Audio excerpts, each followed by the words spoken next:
Hi everyone, this is Gautami.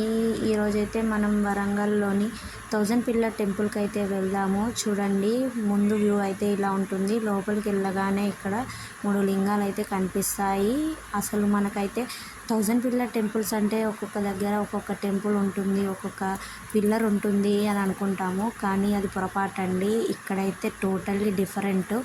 ఒక్కొక్క pillar వచ్చేసి ఇంకొక పిల్లర్ పైన ఉండి అవి మొత్తం కలిపి ఒక టెంపుల్ లాగా అలా ఉంటుంది అండి.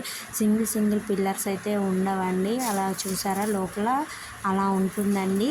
అసలు ఎక్కడికి వెళ్ళినా మనకు ఎంట్రీ ఫీజు ఉంటుంది కదా. ఈ 1000 పిల్లర్ టెంపుల్లో అయితే మనకు ఫీజు అనేది ఉండదండి. ఎంతో దూరం ఉంటుంది అని అయితే అనుకుంటాము, కానీ ఇది Hanamkonda bus stand. Just 20 rupees ఇస్తే ఈచ్ వన్ అక్కడ మనల్ని దింపేస్తారు. చాలా బాగుంటుంది. మెయిన్ రోడ్కే ఉంటుందండి. లోపల అయితే మనకు శివుడు దర్శనం ఇస్తాడండి. నెక్స్ట్ పక్కన ఇంకో టెంపుల్ కూడా ఉంటుంది. బట్ మేమైతే లోపలికి వెళ్ళలేదు, ఎందుకంటే కొంచెం నాన్ వెజ్ తినడం వల్ల. బట్ చూడ్డానికి అయితే వెళ్ళాము. చాలా అంటే చాలా బాగుంది. మాకు ముందుగా అనుకోలేదు మేము వెళ్తామని, బట్ అనుకోకుండా వెళ్ళాల్సి వచ్చింది కాబట్టి అలా దర్శనం అయితే చేసుకోలేకపోయాము. చూసారా, నందిని ఏం గుర్తొచ్చిందండి? అదేనండి, వర్షం మూవీలో ప్రభాస్ త్రిష వెళ్ళారు కదా, ఆ టెంపుల్ అండి ఇది. చూడండి, టోటల్గా చుట్టూ వ్యూ అయితే తీసాను. అస్సలు కొంచెం కూడా చెక్కు చెదరకుండా ఉందండి. కాకతీయ మహారాజులకైతే హ్యాట్సప్ చెప్పాలి.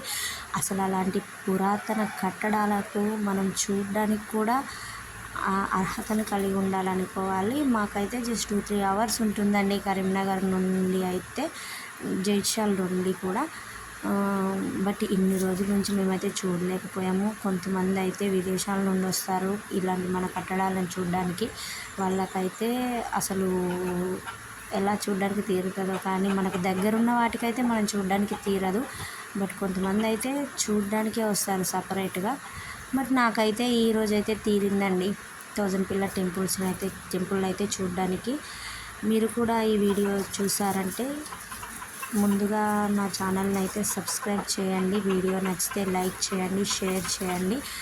ఈ టెంపుల్ వచ్చేసి చాలా హైట్లో ఉంటుందండి. మనము ఒక మనిషి, 2 మనుషులు నిలబడే అంత పైన ఎత్తులో ఉంటుంది. చూడండి, వ్యూలో ఎలా ఉందో అలాగే ఉంది. వెనకాలైతే కొంచెం రీకన్స్ట్రక్షన్ లాగా జరుగుతుందండి. బట్ మనం చుట్టూ అయితే తిరగలేము టెంపుల్కి.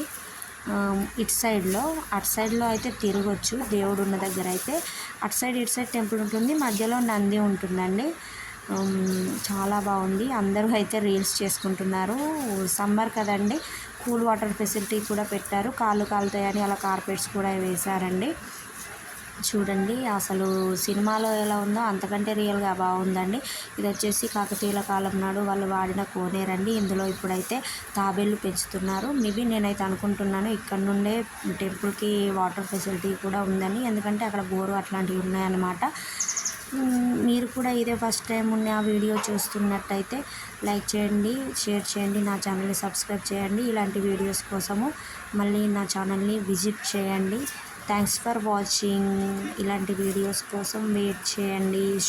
సురేంద్రపురి వీడియోనైతే మీ ముందుకు తీసుకొస్తానండి, యాదగిరి నరసింహస్వామిది. Thanks for watching.